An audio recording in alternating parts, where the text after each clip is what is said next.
Exercise 11.4 hyperbola के सारे फॉर्मूले हमने डिस्कस कर लिए हैं। इसको ट्रेस कैसे करते हैं वो भी हमने डिस्कस कर लिया है। वर्टेक्स के वगैरह वगैरह कोऑर्डिनेट्स क्या होते हैं। देखो यहाँ पे क्वेश्चन नंबर 1 से लेकर 6 तक ये सारे एक जैसे हैं। 1 से लेकर 6 तक सारे एक जैसे हैं। इसमें हाइपरबोला को ट्रेस करना है। तो इसमें से मैं फर्स्ट और सेकेंड ये दो करके दिखा देता हूँ। फर्स्ट और सेकेंड, फिर बाकी सारे मैं एक्सपेक्ट करता हूँ आराम से कर लोगे। थोड़ा थोड़ा हिंट में दे देता हूँ सब में। तो देखो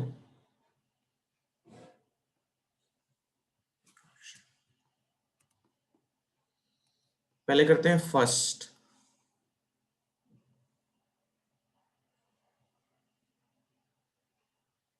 देखो क्वेश्चन नंबर 1, जो इक्वेशन है हाइपरबोला का वो x² upon 16 minus y² upon 9 equal to 1 है। अब इसमें क्या है, हाइपरबोला के दो फॉर्मेट्स मैंने बताए थे। एक होता है x² upon a² minus y² upon b² equal to 1, और दूसरा वाला होता है y² अपॉन a²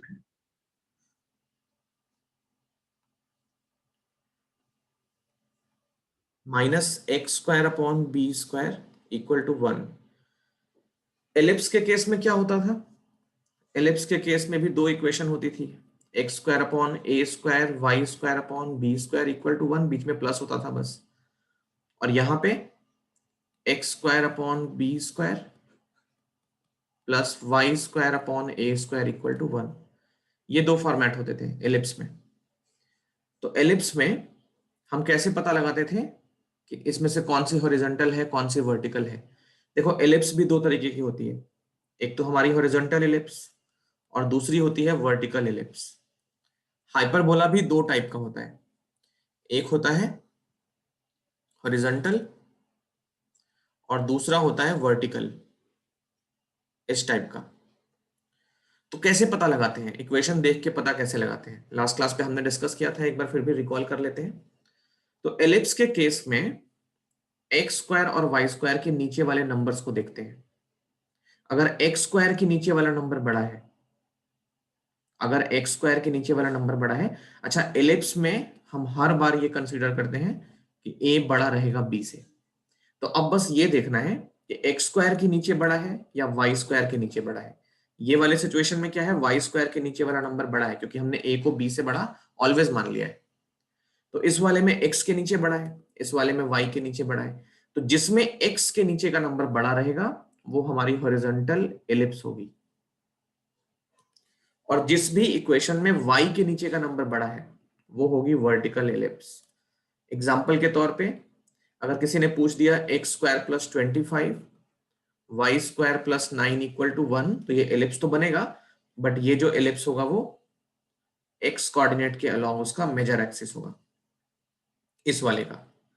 और किसी ने बोल दिया x² upon 16 plus y² upon 144 equal to 1, तो इसमें y² के नीचे का नंबर बड़ा हो गया, तो ये जो एलिप्स बनेगी वो वर्टिकल एलिप्स बनेगी। ऐसे ये एलिप्स की स्टोरी थी। हाइपरबोला में क्या होगा, किसके नीचे बड़ा है वो नहीं बताएगा कि कौन सा हाइपरबोला है। एलिप्स में क्या होता है, x² के नीचे बड़ा है या y² के नीचे बड़ा है वो डिसाइड करता है कि कौन सा एलिप्स बन रहा है। इसमें वो डिसाइड नहीं करता है x² के नीचे बड़ा है या y² के नीचे बड़ा है, वो नहीं बताएगा। इसमें कैसे मालूम चलेगा, तो जिसका कोएफिशिएंट पॉजिटिव हो, जैसे x² का कोएफिशिएंट इस वाले में पॉजिटिव है, फर्स्ट केस जो सामने है ये वाला, उसमें क्या है x² के नीचे a² है 1/a², तो x² का कोएफिशिएंट है 1/a², y² का कोएफिशिएंट है -1/b²। तो जिस भी वेरिएबल के नीचे वाला, मतलब जिस भी वेरिएबल का कोएफिशिएंट पॉजिटिव है वो डिसाइड करेगा कि हॉरिजॉन्टल है या वर्टिकल है। तो अगर x² का कोएफिशिएंट पॉजिटिव है, x² का कोएफिशिएंट अगर पॉजिटिव है तो ये हमारी हॉरिजॉन्टल हाइपरबोला बनेगा, और अगर y² का कोएफिशिएंट पॉजिटिव है तो ये बनेगा वर्टिकल हाइपरबोला। ठीक है, जैसे देखो इस दोनों में पहले ये डिसाइड कर लेते हैं कि वर्टिकल है कि हॉरिजॉन्टल है।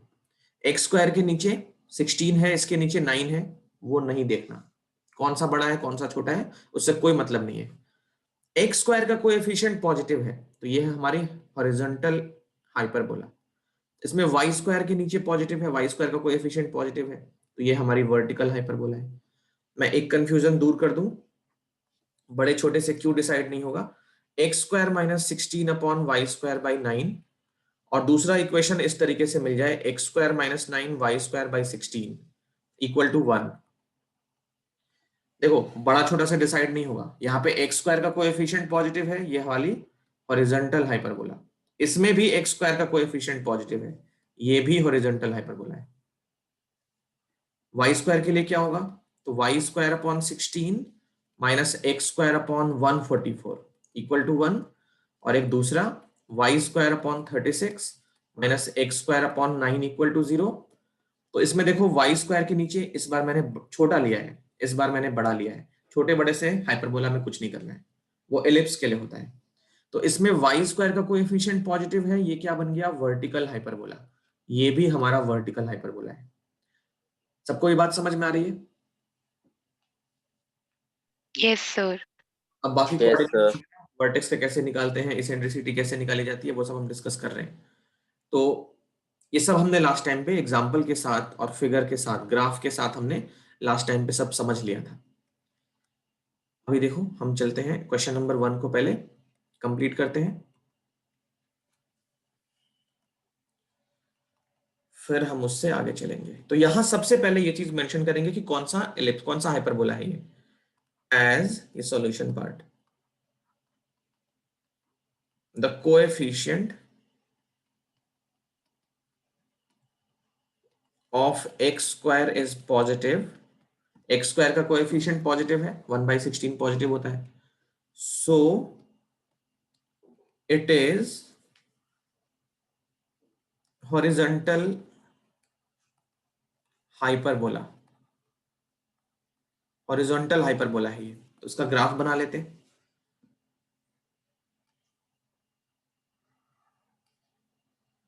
हॉरिजॉन्टल हाइपरबोला मतलब ट्रांसवर्स एक्सिस एक्स के अलोंग रहेगी और कॉन्जुगेट एक्सिस वाई के अलोंग रहेगी।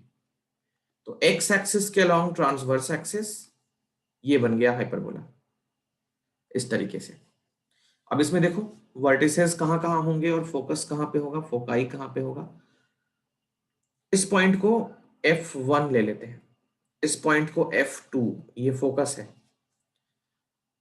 इस पॉइंट को ले लेते हैं वर्टेक्स है V2, इस पॉइंट को ले लेते हैं V1, ये वर्टेक्स है। निकालना क्या क्या है वो देख लेते हैं। 1 to 6 में हमको फोकाई फाइंड करना है, वर्टिसेस फाइंड करने हैं, इसेंट्रिसिटी फाइंड करना है, and length of latus rectum find करना है। लैटस रेक्टम एक ऐसा डबल ऑर्डिनेट है जो ट्रांसवर्स एक्सिस पे परपेंडिकुलर होता है। तो ये जो है एक्स एक्सिस वो हमारी ट्रांसवर्स एक्सिस है, और इस केस में वाई एक्सिस जो है वो कॉन्जुगेट एक्सिस है।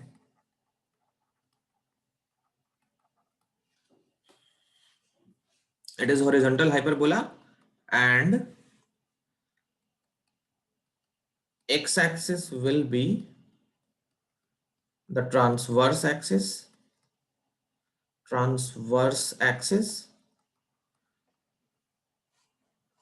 whereas y axis will be the conjugate axis। ठीक है, यहां तक लिख लोगे तो ये बहुत अच्छा प्रेजेंटेशन बन जाता है कि थोड़ा सा हमने उसको एक्सप्लेन भी कर लिया है। तो इस केस में हम इसको कंपेयर करेंगे x square minus a square y square upon b square equal to 1, इस वाले से हम इसको कंपेयर करेंगे। कंपेयर करने पे हमको क्या क्या चाहिए, फोकाई चाहिए, फिर वर्टिसेस चाहिए, इसेंट्रिसिटी चाहिए और लैटस रेक्टम की लेंथ चाहिए। तो ये चारों का फॉर्मूला मैं यहाँ लिख देता हूँ क्योंकि पिछले क्लास पे बहुत सारे लोग नहीं आए थे। देखो मैं वर्टेक्स भी लिख देता हूँ। वर्टेक्स का जो कोऑर्डिनेट होता है केवल v से लेते हैं, इसमें v1 v2 दोनों छिपे हैं मान लो। तो v का कोऑर्डिनेट होता है plus minus a 0। Plus minus a 0 मतलब v1 हो जाएगा a,0, v2 हो जाएगा माइनस a,0। जो फोकाई होता है f1 f2 वो होता है c,0। इसको चाहो तो a e,0 plus minus sign के साथ, प्लस माइनस। तो F1 तुमने राइट साइड ले लिया ना, तो वो हो जाएगा C comma 0। F2 left side ले लियो तो माइनस C कॉमा 0। इसेंट्रिसिटी का फॉर्मूला होता है C अपॉन A, और इसमें ए बी सी का रिलेशन क्या होता है, तो C square equal to A square plus B square.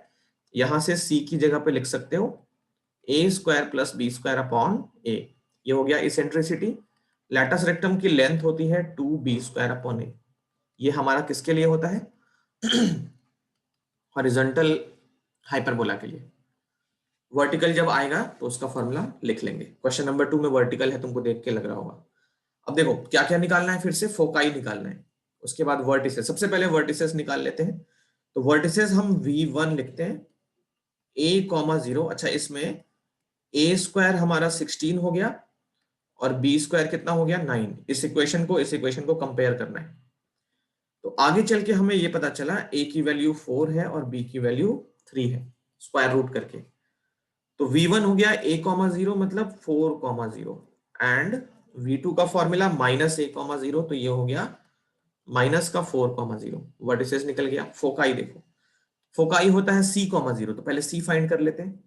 C square equal to A square plus B square. तो c की वैल्यू यहां से क्या मिलेगी, under root A square plus B square. चलो इसको सॉल्व करो, A square plus B square, तो 4 square plus 3 square, Pythagorean triplet से ये 5 आ गया। तो फोकाई F1 होता है c कॉमा 0 जिसकी value milli 5 comma 0, and F2 होता है माइनस c कॉमा 0 जिसकी वैल्यू मिली माइनस 5 कॉमा 0। फोकाई हो गया। इसेंट्रिसिटी, इसेंट्रिसिटी का मतलब c बाई ए। c हमने अभी थोड़ी देर पहले निकाला है 5 और a निकाला है 4। देखो हाइपरबोला की इसेंट्रिसिटी 1 से बड़ी होती है, ये हम जानते हैं, आ भी रही है 1 से बड़ी। 5/4 is more than 1। Latus rectum की length formula 2b square upon a। तो ये हो गया 2b स्क्वायर की जगह पे क्या करेंगे, 9 अपॉन a की जगह पे, a की जगह पे क्या करना है 4। तो ये 18 बाई, अच्छा कैंसिल कर लो, 9/2 यूनिट्स, 9/2 यूनिट्स। तो ये हमारे जितने भी उसने पूछे थे हमने सारे पार्ट्स निकाल लिए हैं। बोलो क्लियर है? Yes sir. Yes sir. Copy करो जल्दी से। ओके, चलते हैं क्वेश्चन नंबर 2। देखो क्वेश्चन नंबर 2 में वर्टिकल हाइपरबोला है। तो क्वेश्चन नंबर 2 के लिए क्या करना है देखो।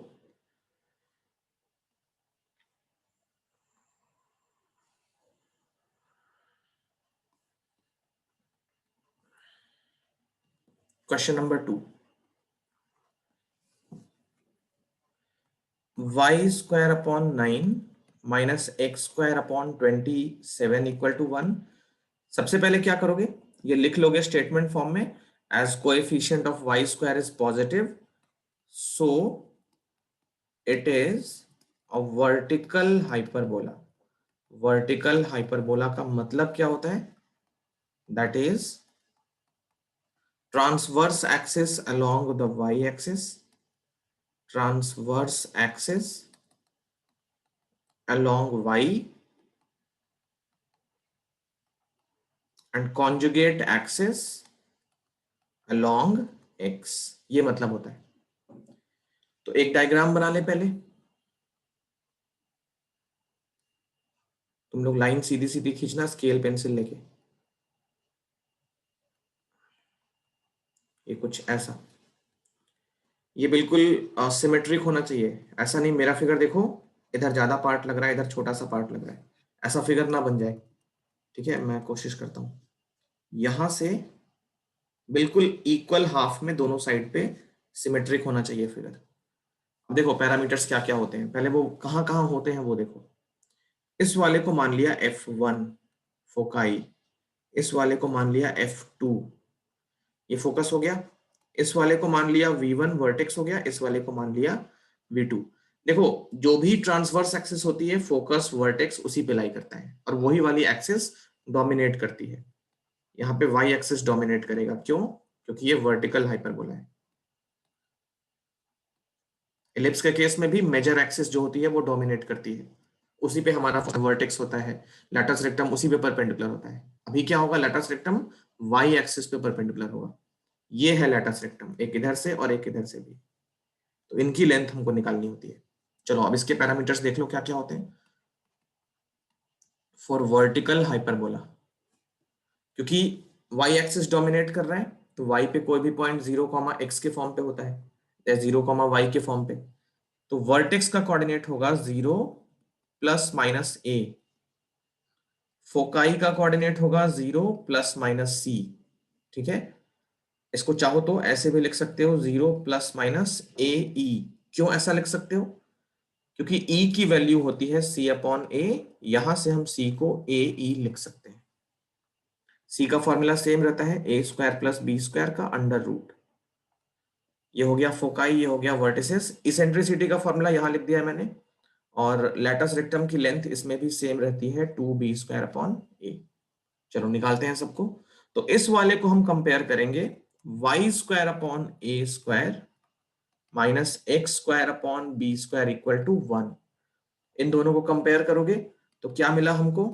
a² मिल गया 9 एंड b² मिल गया 27। तो a की वैल्यू 3 और b की वैल्यू √27 को 3√3 लिख सकते हैं।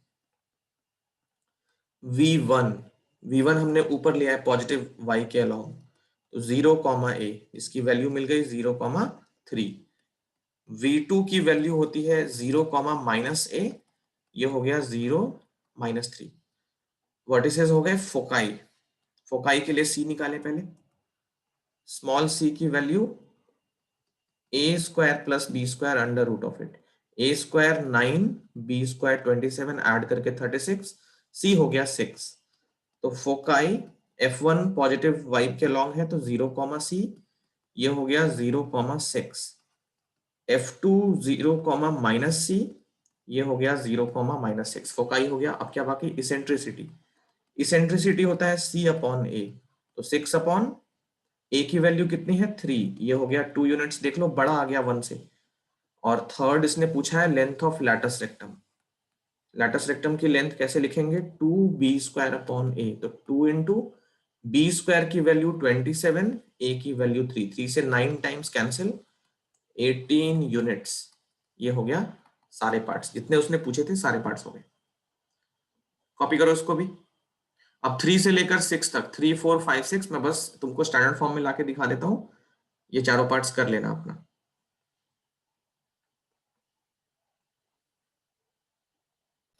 अब देखो 3, 4, 5, 6 में मैं तुमको बस क्वेश्चन नंबर 1 और 2 के जैसा फॉर्म लाके दिखा देता हूँ, आसानी से कर लोगे। जैसे क्वेश्चन नंबर 3 है ना, तो हमारा माइंडसेट क्या होगा? आरएचएस पे 1 कैसे लेके आ सकते हैं?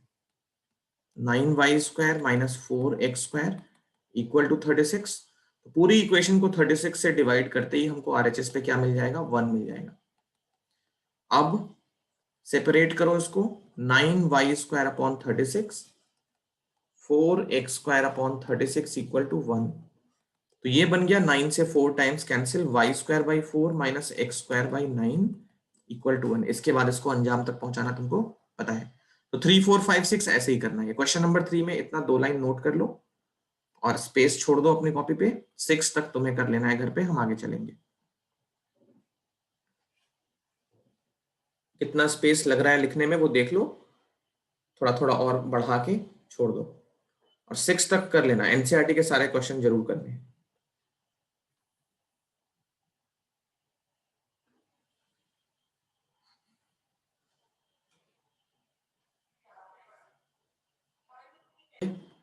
तो क्वेश्चन नंबर 7 से लेकर बाकी सारे हैं, सारे सिंपल सिंपल ही। तो देखो हाइपरबोला का इक्वेशन फाइंड करने के लिए 7 से 15 में क्या करना है? Find the equations of hyperbola satisfying the given conditions. In conditions को सेटिस्फाई करती हुई हाइपरबोला का इक्वेशन चाहिए। तो हाइपरबोला का इक्वेशन निकालने के लिए हमको सिर्फ a एंड b चाहिए होता है। a एंड b मिल जाए, और ये भी मालूम चलना चाहिए कि कौन सा एक्सिस डोमिनेट कर रहा है। ठीक है, तो जैसे देखो वर्टिसेस जो है ना, वो क्लियर कट देख के कोई भी बता सकता है कि एक्स एक्सिस पे लाई कर रहा है, क्योंकि वाई कोऑर्डिनेट 0 है। फोकाई भी श्योर कर देता है कि वाई कोऑर्डिनेट 0 है, मतलब ये दोनों एक्स पे लाई करते हैं, तो एक्स एक्सिस डोमिनेट करेगी। तो सेवेंथ क्वेश्चन, 7th 8th और 9th ये तीनों एक जैसे हैं, तो मैं 7th और 8th कर देता हूं। ठीक है, 7th वाला x डोमिनेट कर रहा है, इसमें y डोमिनेट कर रहा है, इस वाले में भी y डोमिनेट कर रहा है। तो 7th में देखो ऐसे लिखेंगे, एज वर्टिसेस, देखो जो सोचोगे ना उसके मार्क्स नहीं मिलेंगे, तो जब तक लिखोगे नहीं अच्छे से मार्क्स नहीं मिलेगा। As vertices and foci lies on the x-axis, so transverse axis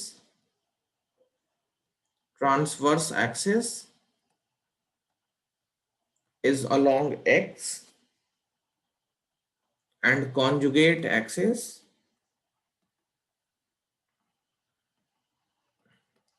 is along y। ये लिख दिए, बहुत अच्छा, ये मतलब प्रेजेंटेशन बना दिया।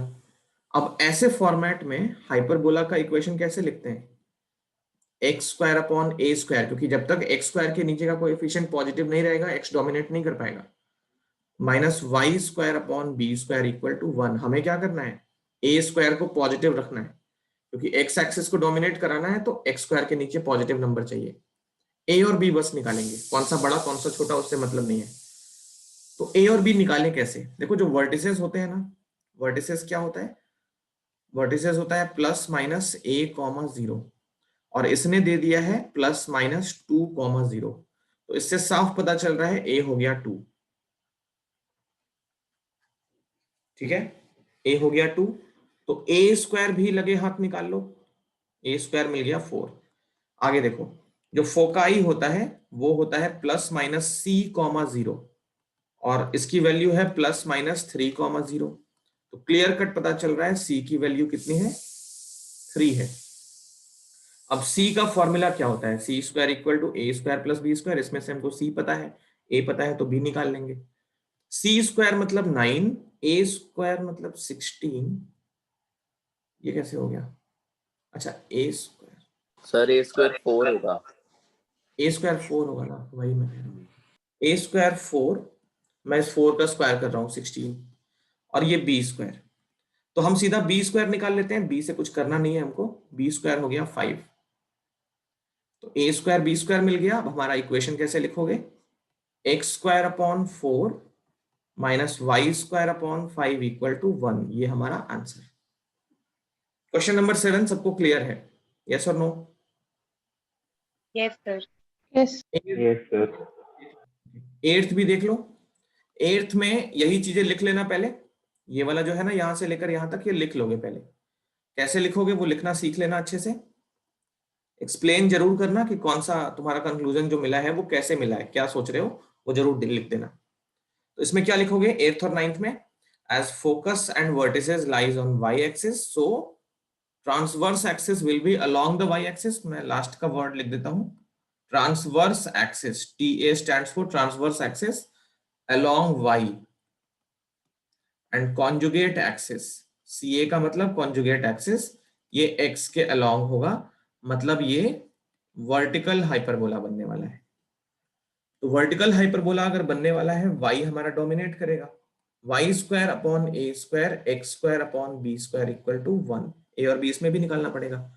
तो इस वाले में वर्टेक्स होता है 0 प्लस माइनस ए, जिसकी वैल्यू क्या दे रखी है? 0 प्लस माइनस 5। तो ए हमको मिल गया 5, ए स्क्वायर मिल गया 25, ए स्क्वायर मिल चुका है। अब बी स्क्वायर चाहिए।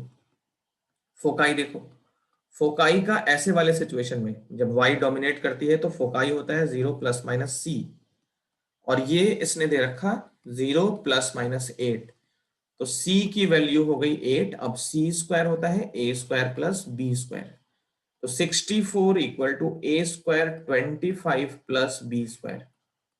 b स्क्वायर की वैल्यू क्या होगी बताओ जरा? 64 माइनस 25, 64 सही है क्या? अच्छा बताओ बताओ, 64 माइनस 25,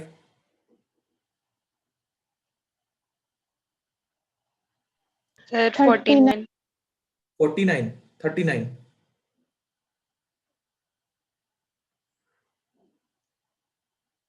ठीक है ना? 39। Yes sir. तो इक्वेशन कैसे लिखोगे? वाई स्क्वायर अपॉन ए square sir y Y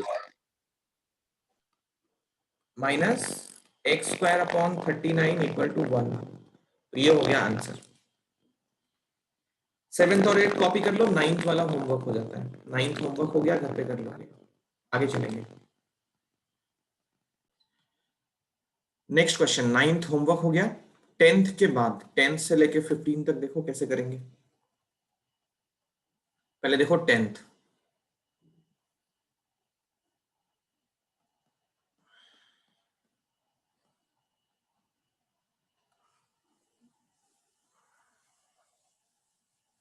question number 10th, देखो छोटे छोटे क्वेश्चन स्टार्ट हो रहे हैं। क्वेश्चन नंबर 10, फोकाई दे दिया। फोकाई क्या होता है, c,0 और उसकी वैल्यू है +-5,0। कहने का मतलब c की वैल्यू 5 हो गई। c हो गया मतलब a और b का रिलेशन मिल गया, ये ध्यान रखोगे। c की वैल्यू अगर मिल गई तो a² + b², उसका अंडर रूट, ये हमको मिल चुका है। ट्रांसवर्स एक्सिस की लेंथ क्या होती है, 2a। ट्रांसवर्स एक्सिस की लेंथ होती है 2a और वो है 8, तो a की वैल्यू 4 मिल गई। a मिल चुका है और यहां से c² 25 है।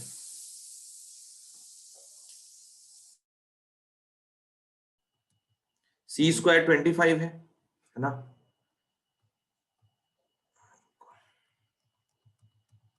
c² 25, तो a की वैल्यू डालो इसके अंदर, a² + b², 25, यहां से a² हो गया 16, b² क्या मिलेगा यहां से, b², 9। हमें b नहीं चाहिए, सिर्फ b² चाहिए, और a² यहां से निकाल सकते हो। a² हो गया 16। फोकाई x पे है तो x एक्सिस डोमिनेट कर रहा है, तो इक्वेशन कैसे लिखोगे, x² / a² - y² / b² = 1। तो आंसर जो होगा वो होगा x² / 16 - y² / 9 = 1। तो ये क्वेश्चन नंबर 10th भी हो गया। 10th और 11th वाला जो है वो होमवर्क ले लो। 11th बिल्कुल सेम है, इसमें y डोमिनेट कर रहा है, कोई बात नहीं। कॉन्जुगेट एक्सिस का लेंथ भी तो दे दिया। देखो ट्रांसवर्स एक्सिस की लेंथ कितनी होती है, ट्रांसवर्स एक्सिस की लेंथ होती है 2a और कॉन्जुगेट एक्सिस की लेंथ होती है 2b। तो इस वाले में क्या दे दिया तुमको, a की वैल्यू यहीं से मिल गई, मतलब c अगर मिल गया 13 तो a और b में रिलेशन मिल गया, और यहां से तुमको b की वैल्यू मिल गई 12। तो इस बार इसमें b की जगह पे 12 का स्क्वायर डाल देना और यहाँ पे c² की जगह 169 डाल देना, तो a मिल जाएगा, है ना। तो ये आराम से कर लोगे। और इसका इक्वेशन किस फॉर्मेट में लिखोगे, y² / a² - x² / b² = 1। Question number 11th हो गया होमवर्क। 12 देखो,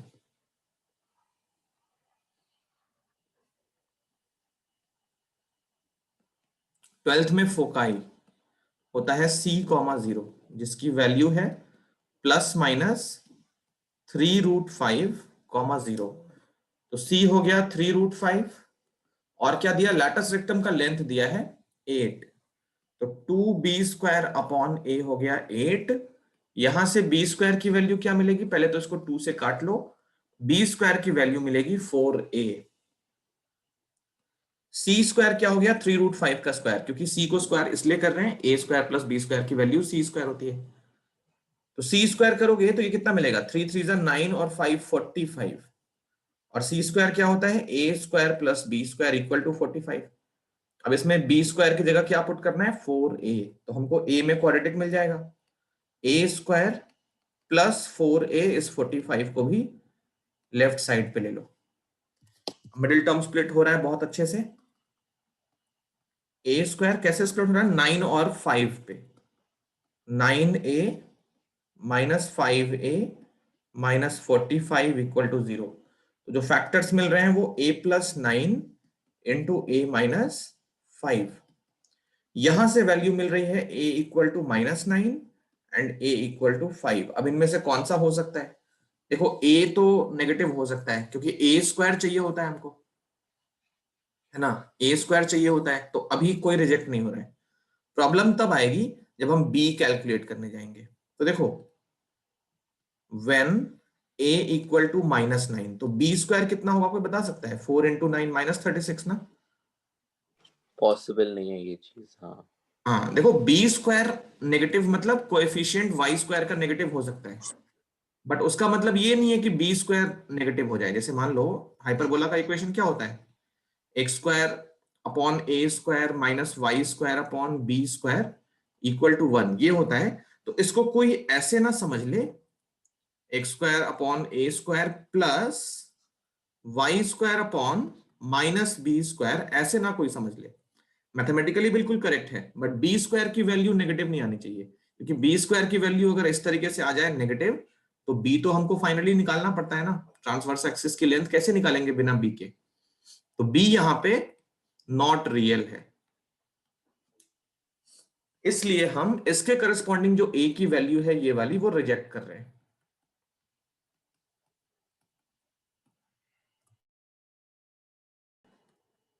-9 क्यों रिजेक्ट हो रहा है, समझ आ रहा है सबको? Yes, sir. क्योंकि a -9 पे b का रियल सॉल्यूशन, b की रियल वैल्यू नहीं मिल रही है, तो इसलिए -9 को हम क्या कर रहे हैं, रिजेक्ट कर रहे हैं। a इक्वल टू 5 हो गया। अब a 5 हो गया तो b स्क्वायर कितना हो गया, 20, और a 5 है मतलब a स्क्वायर हो गया 25। तो इसमें x एक्सिस डोमिनेट कर रहा है, x square upon A square minus y square upon b square equal to 1। Equation बन गई x square upon 25 minus y square upon 20 equal to 1। ये हमारा आंसर।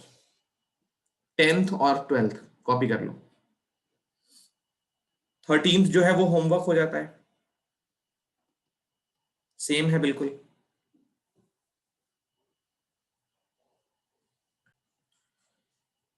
अब देखो क्वेश्चन नंबर 14th और 15th। 14th को भी मैं 12th और 13th के जैसा ही बोलूंगा, ठीक है? मतलब 12th और 13th के जैसा नहीं, बट काफी हद तक सेम है।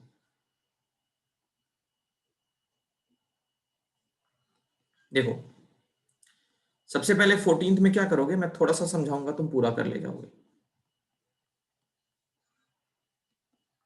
14th में वर्टिसेस होता है, कौन सी एक्सिस पे है? देखो एक्स एक्सिस पे वर्टेक्स है, तो a,0 प्लस माइनस, और ये दे रखा है 7,0, तो a मिल गया हमको 7, a मिल गया, अब बस b चाहिए। इसेंट्रिसिटी की वैल्यू होती है c अपॉन a, तो क्या हम यहां पे c को 4 और a को 3 बोल सकते हैं?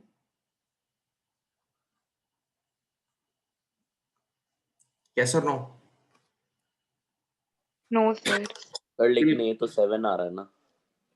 नहीं, अगर मान लो a नहीं दिया होता तो कोई ये ना समझे कि इसेंट्रिसिटी में c अपॉन a, अगर ये 4/3 है तो c हो गया 4, a हो गया 3, ऐसा नहीं है। तुम्हें अगर c अपॉन a इस तरीके से जाना है, 4 और 3 यूज करना है, तो c को 4 के और a को 3 के ऐसे लोगे। ये रेशियो है, इसेंट्रिसिटी रेशियो है c अपॉन a का, है ना?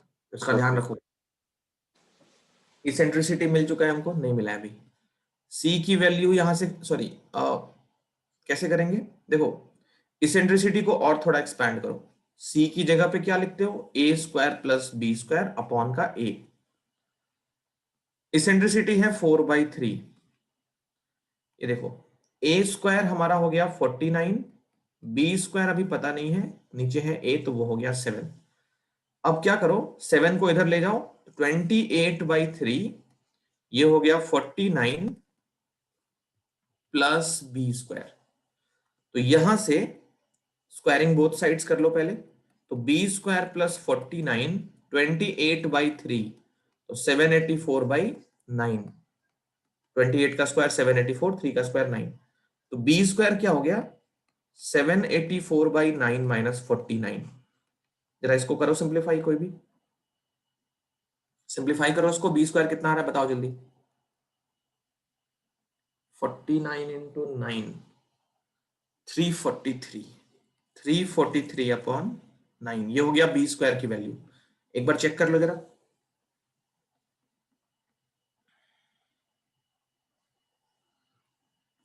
तब तक मैं इक्वेशन लिखता हूं, लास्ट में इधर लिखते हैं।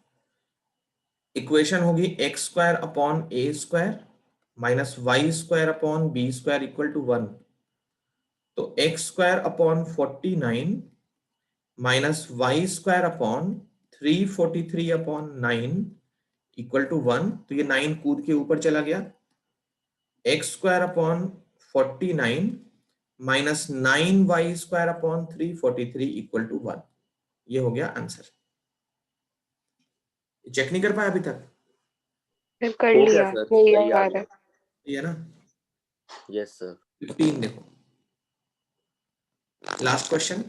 फोकाई, देखो इसमें फोकाई किस पे है? वाई एक्सिस पे है। सर। आवाज अपना वो डिस्टॉर्ट हो रही है। अब सही है।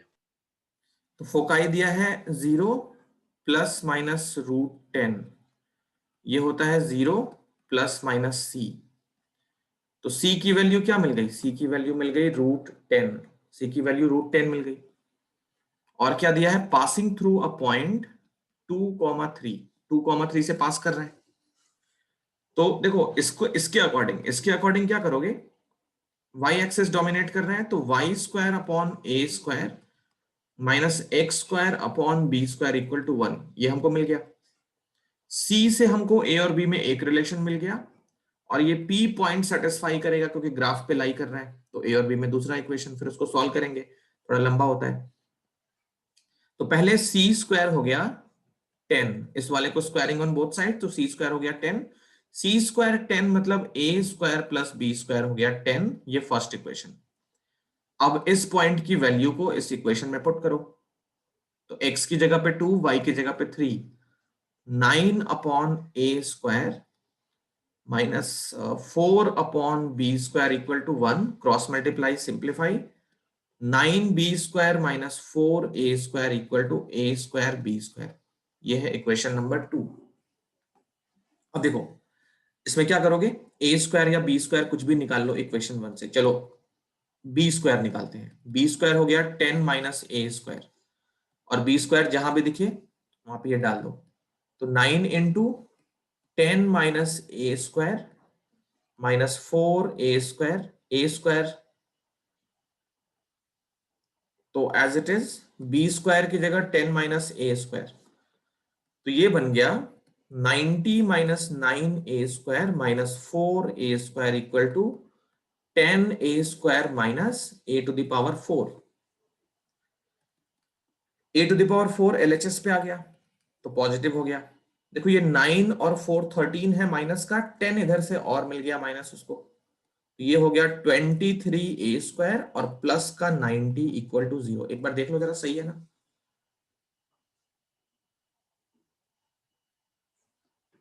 Yes sir. इसको सही मिडिल सही टर्म सर। फिट करो। देखो a स्क्वायर में क्वाड्रेटिक है, एक्चुअली ये बाई क्वाड्रेटिक इक्वेशन है।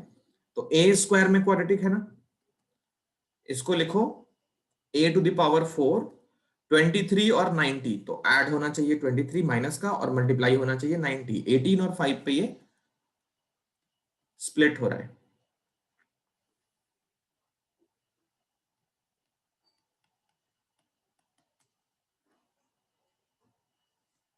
तो यहां से a स्क्वायर माइनस 18 ये फर्स्ट फैक्टर और a square minus 5 equal to 0 ये दूसरा फैक्टर। तो a स्क्वायर और b स्क्वायर की वैल्यू हमको मिल चुकी है। a स्क्वायर हो गया 18 और b स्क्वायर कितना हो गया 5। सॉरी a स्क्वायर फिर से 5। a स्क्वायर की दो वैल्यू मिली है, a स्क्वायर इक्वल टू 5। अब इन दोनों में से चेक करेंगे कौन सा होगा। तो देखो a स्क्वायर अगर 18 है, ये तो लॉजिक ही नहीं है, इसका बात ही समझ नहीं आ रहा है। यहाँ पे a square plus B square 10 है और उसमें से अकेला a स्क्वायर 18 कैसे हो सकता है?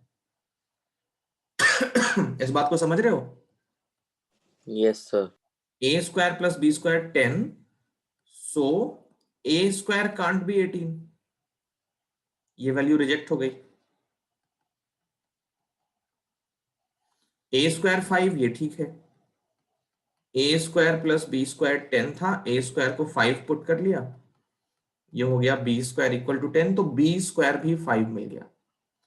तो इक्वेशन कैसे लिखोगे? y डोमिनेट कर रहा है, y square upon 5 minus x square upon 5 equal to 0। 0 नहीं 1। देखो इस हाइपरबोला को ना एक स्पेशल नाम से हम जानते हैं। ये जो हाइपरबोला देख रहे हो ना, इसमें क्या है, ए और बी दोनों की वैल्यू इक्वल आ रही है √5 के। यस और no? Yes, sir. Yes, sir. इस टाइप की हाइपरबोला को बोलते हैं, it is called equilateral hyperbola. Equilateral hyperbola, जिसमें ए और बी इक्वल होते हैं, उसको क्या बोलते हैं, इक्विलैटरल हाइपरबोला। तो यहां तक कॉपी कर लो। कॉनिक सेक्शन हमारा कंप्लीट हो चुका है।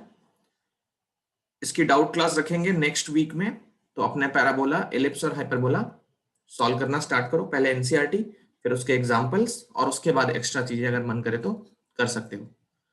तो इसके डाउट्स अपने जो भी हैं मार्क करके रखो। नेक्स्ट वीक में होपफुली, अभी संडे जो आ रहा है उसके नेक्स्ट संडे को इसका डाउट क्लास रखेंगे।